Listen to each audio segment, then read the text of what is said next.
ne doit pas être bonne. J'ai vu aussi les pneus, si vous l'avez vu, parce que qui sont un peu ronds et quand on y passait les trottoirs, c'est une voiture qui était beaucoup plus déséquilibrée. Pas déséquilibrée aérodynamiquement, c'était que le pneu, je trouvais, rebondissait beaucoup sur la piste. Quoi, une fréquence qui était pas bonne. On va dire, pas usé. Oui. J'avais une voiture, on mettait 200 litres d'essence à l'époque dedans, la Ligier. Avec le plein, j'allais plus vite qu'avec le vide. C'est jamais bon signe. Voilà, c'est pas bon signe. Et le samedi matin à 11h, j'ai quitté ma voiture, je suis rentré dans ma chambre d'hôtel et j'ai dit à mon ingénieur, si tu trouves pas la solution, je redescends pas parce que t'es trop con, il faut trouver. Et il m'a rappelé en me disant, j'ai trouvé une solution et la solution était, c'est quand même abruti, mais pour dire que ça tient souvent un peu de choses, on avait changé la fréquence du ressort de l'amortisseur. Et j'ai failli gagner cette course, on a été en tête René, puis après moi, j'ai failli la gagner. J'ai eu un petit fringale au milieu, mais j'avais une voiture pour gagner. Bon, avec des très bons pneus Pirelli, il y avait des différences, la voiture était bonne ce jour-là. Et ben, c'était une solution très simple. Alors, peut-être que chez Ferrari, ça tient un peu. Mais c'est notre époque, Jacques, enfin. Je peux pas comparer, voyons. Europe 2005. Ici, sur le circuit du Nürburgring, on est dans le jardin de Mercedes. Nürburgring. Jacques Lafitte, Christophe Malbranck, bonjour. Bonjour Denis. Bien sûr, d'abord la très bonne vitesse de pointe de la McLaren dans cette longue ligne droite.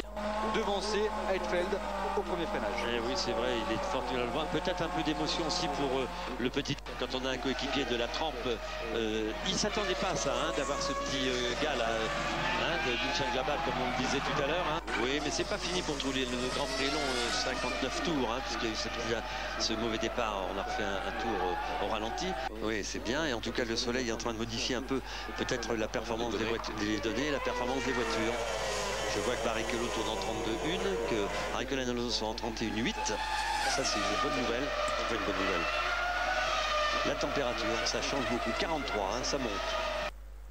C'est ce que contrôle Pierre Duscapasky aux arrêts des voitures. Et puis là aussi, vous voyez, si vous provoquez la moindre petite... Alors, il nous reste France, Grande-Bretagne, Allemagne, Hongrie, Turquie et Italie. Putain, allez. Bon, après, il n'y en a plus énormément, à part celui-là, peut-être. Il y en a une quinzaine.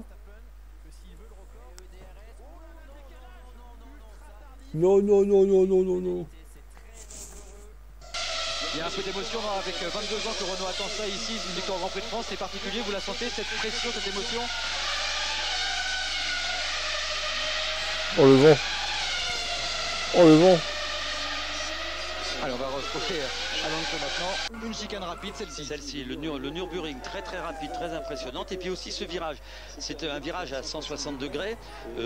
On l'appelle le virage 160 degrés, qui est très très long, très difficile. Vous l'avez vu, il a une très belle accélération au virage Château d'Eau. On est en seconde, il faut avoir une bonne motricité. Et puis on va arriver sur un des points clés très difficiles de ce circuit, c'est la chicane. Avant la ligne droite d'arrivée des stands, ici le Bouloyer, où si l'on emprunte trop tôt les bordures, on va avoir des problèmes avec les suspensions. Next. Évidemment, on a tourné pendant tout le week-end aux alentours de 30 degrés, même voire un peu moins que ça. Donc là, une autre incertitude qui va régner ici à Magny-Cours. Comment vont maintenir les températures pour les pneumatiques? Ça va être un gros problème, je pense, pour les écuries. Le double droite d'Estoril qu'on aborde à 270 km/h, on descend 2 vitesses pour les plus rapides, on en sort à 200. Aux essais qualifiés, on fait simplement 3 tours, dont un très vite. Et puis après, le pneu doit certainement pouvoir se nettoyer en cours de course et on l'espère pour... Bien sûr, c'était important cette phrase, vous avez raison de le dire. Ce qui est important, vous avez constaté donc comme moi que tous les garçons qui se sont arrêtés maintenant, évidemment, effectueront 3 arrêts. Et alors sur des grands prix comme ça, ou avec cette piste très abrasive, comme l'a signalé nous l'a dit tout à l'heure Franck Montagny, ça va être très important pour ces deux pilotes, et c'est la McLaren Mercedes. Vous savez qu'on l'a constaté début de la saison dans tous les pays où il faisait très chaud, que l'usure de l'Atlantique vous permet d'un seul autorise à perdre de nombreuses secondes au tour et qu'on rattrape très vite les concurrents quand celui-ci perd 3-4 secondes, voire 3-4 secondes au tour, ce qui est énorme. Et c'est aussi ici que ça peut arriver. J'ai regardé bien les pneus de tous les pilotes qui se sont arrêtés. Ça use quand même pas mal, Jean-Louis. La soie, on va avoir un petit arrêt au dernier moment. Oui, un splash. Voilà, rapide. Ce qui pourrait être le cas aussi de Fernando, on en est à peu près sûr. J'ai fait 2 arrêts. Voilà, qui lui a déjà fait 2 arrêts, donc c'est pas... rien n'est joué. Vous qui savez bien calculer, Jean-Louis, vous avez rien d'autre à faire, faites-le. Tac. Sympa. Ouais, sympa le mec. Vous avez rien d'autre à faire que de calculer, Jean-Louis. Bâtard. Voilà, Alonso il est à l'abri d'un retour de Michael Schumacher parce que le pilote la Ferrari est à 54 secondes en arrêt, il n'y a aucun problème pour Fernando. Et vous voyez comme c'était important, Christophe, la position sur la grille de départ, parce que si Fisichella avait été en deuxième ligne, tous ces problèmes auraient été résolus, il aurait fait ce coup-là une course certainement. Mais... Oui. Allez, en tout cas, pour l'instant, Alain Prost est présent, vous l'avez vu à fin d'année, c'est lui qui a remporté le dernier Grand Prix pour Renault, c'est lui. Dernier Grand Prix de France, pardon. Oui, dernier Grand Prix en 1983. C'était à Dijon, Jean-Louis. Le Space Car. Ah, il n'y en a que 4 là, ça va aller vite. Le deuxième départ va être derrière le Space Car, enfin, c'est quand le Space Car va le Space Car, la voiture de sécurité. La voiture de sécurité, pardon. Bonne nouvelle pour Montoya, Putain. Alonso, Button, Barrichello, Fisichella. Le mec arrive même pas à dire Pace Car quoi. Mais les 2 secondes là, c'est la même chose pour Raikkonen. Il a refait un petit dixième à Fisichella. À mon avis, on s'achemine tranquillement. Fisichella. À moins d'une surprise vers une belle victoire pour Montoya. Et la victoire, justement, une belle victoire pour Lewis Hamilton du coup. Et attention, chez Renault, il va falloir faire très attention et très compétitif, Magnifique. travailler très dur. Magnifique Lewis qui gagne la seule et unique course de Portimao de l'histoire de la F1. s'il peut grappiller 2-3 places, il sera mieux placé pour la qualif C'est pour ça. dans une semaine. C'est pour ça qu'il va revenir. En tout cas, pour ce qui est des temps, c'est une 16-3 pour Raikkonen. Ça, c'est formidable. Formidable. Il reste 14 tours à faire, il ne reste plus de 13 maintenant. Bon, bah, écoutez, on vous dira dès qu'on verra les stands s'activer chez McLaren, on s'active chez Ferrari. Juste un dernier petit mot, Flavio, avant d'aller rejoindre le podium. Vous avez la publicité, on parle après. Non, Vous avez la pub, on parle après. Pierre-Paul Nord lui. Allez, plus que 3 Grands Prix. Puis après on fera les 10 minutes de vidéo qui restent. En admettant qu'il ne soit pas en double avec ce qu'on a déjà vu. On verra bien. Si c'est en double, je passerai. Alors là, c'est tout pourrait se décanter. Hongrie. Vous et moi, on l'a laissé la semaine dernière à Hockenheim. Exactement. Alors, attendez. Alors, Barrichello, c'est tout de suite. Et priorité au direct, priorité au pilote. Catherine avec Rubens. New Record. Bah, il n'est pas prêt. J'ai dit qu'il n'était pas prêt. Bon, Catherine, ok. Donc, on va revenir avec Jean-Louis Moncet. Schumacher. Il faut toujours se méfier quand même de ces conditions-là. Pour avoir un maximum de motricité. Et oui, un maximum de motricité parce qu'on va partir sur une section de virage assez rapide. Et donc, pour lui, il est là pour gagner. Pour lui, Christophe, il est là pour marquer le maximum de points face à son rival principal qui est Kimi Raikkonen. Alors, on se posait la question, Christophe, pour Raikkonen, partant en premier pour cette qualification, absolument nécessaire d'être bien placé sur la règle. Est-ce qu'on lui a pas mis un peu moins d'essence qu'à son coéquipier pour lui permettre justement de partir dans cette bonne position? Le film qui va se dérouler va nous donner les indications qu'on est en train de s'oborer, mais bon, c'est ça vient. Dépasser Michael. Bien sûr, on sait que la McLaren est très rapide, en fin de relais en général, avec une très bonne tenue de ses pneumatiques, et ça fera peut-être la différence. Fisichella, lui, il est à 18 secondes d'Alonso. Giancarlo Fisichella. Ce qui est important pour Montoya et pour McLaren, c'est que lui, vous voyez à l'écran, puisse rattraper Schumacher et même le dépasser. Chez Ferrari, on a la possibilité aussi, suivant les descentes, de mettre un peu moins d'essence, de s'arrêter moins longtemps. Mais ça va être plus difficile au deuxième relais, évidemment. Et oui, puis on sait que Weber aussi va ça. On les a vus, on a vu beaucoup de pilotes faire cette faute pendant tout le week-end. Énorme. Voilà, ce trottoir, il est terrible.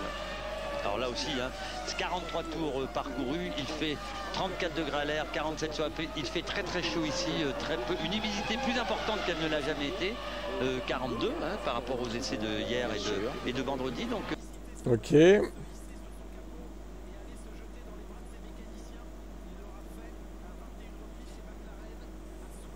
La Turquie avant-dernière course. C'est la présence de Franck Montagny, qui a peut-être une chance chez Jordan, ne la négligeons pas, et qui sera remplacé aux essais par Kovalainen sur la Renault 2006. Ouais, toi tu viens, tu repars, qu'est-ce que tu fous en fait? Et oui, parce que beaucoup de virages sans visibilité, vous allez le voir. Tu viens assister à la 92e victoire de Lewis Hamilton en carrière? Le virage numéro 10, le virage numéro 4. comprends, hein, en tant que fan de Lewis, évidemment.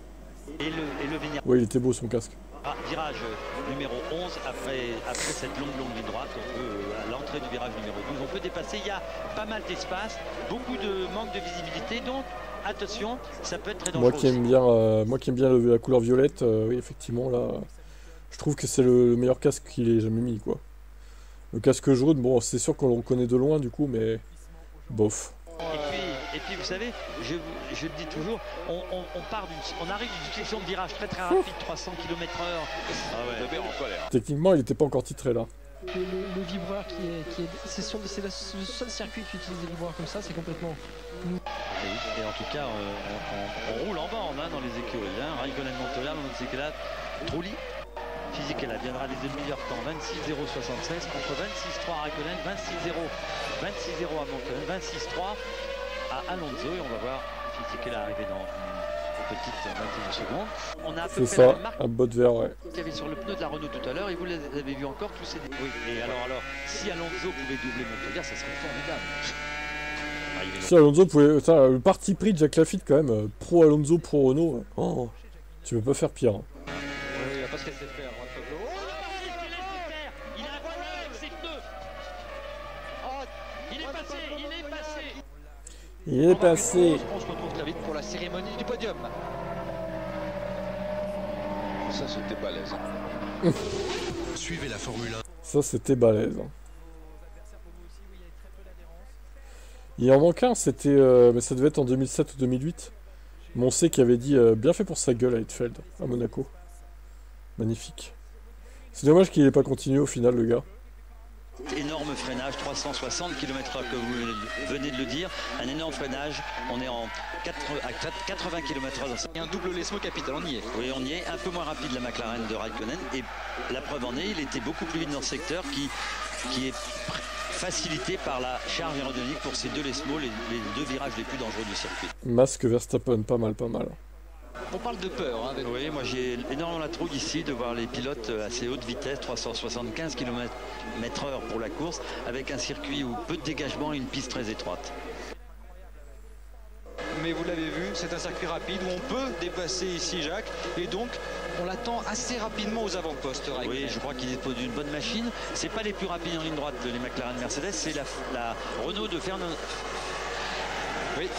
Alonso qui a ce privilège, 260 km/h en essai, 255-56 pour ses rivaux. Moi je pense que le rôle de Montoya c'est de faire le lièvre pour exciter Alonso qui va tirer sur son moteur pour rester au contact, parce que vous avez beau dire au pilote la deuxième place elle sera parfaite pour toi Raikkonen, mais on fait de la course, on est là pour gagner et il se bat. Hein. En vrai non, ça allait. Confinement, j'étais en couple à ce moment-là en plus. J'étais pas seul chez moi. Non, je l'ai bien vécu. Ça m'a pas dérangé plus que ça en fait. Bon, c'était chiant quand fallait que tu sortes, fallait faire le papier et tout là. C'était relou, mais bon. Ça va quoi. Il y avait pire dans la vie. Allez, on va tout de suite retourner dans le stand Renault, cette fois en nouveau en compagnie de... Et toi du coup? De Sergio Briatore pour l'instant, Alonso deuxième, Fisichella troisième. Écoutez, j'avais rien compris, hein. Si vous parlez comme ça, m'appelez plus tard. D'accord. Quel connard celui-là, mais incroyable. Comme il les envoie chier là, c'est incroyable le gars. Quoi. Alors on va retrouver Flavio, un petit mot sur cette fin de Grand Prix, Flavio. Je pense que il va être difficile pour Fisichella. Attends, non, Raikkonen, il est au tas. Oui, moi ça c'est bien. Bah ça c'est bien, Raikkonen il est au tas. Mafioso va.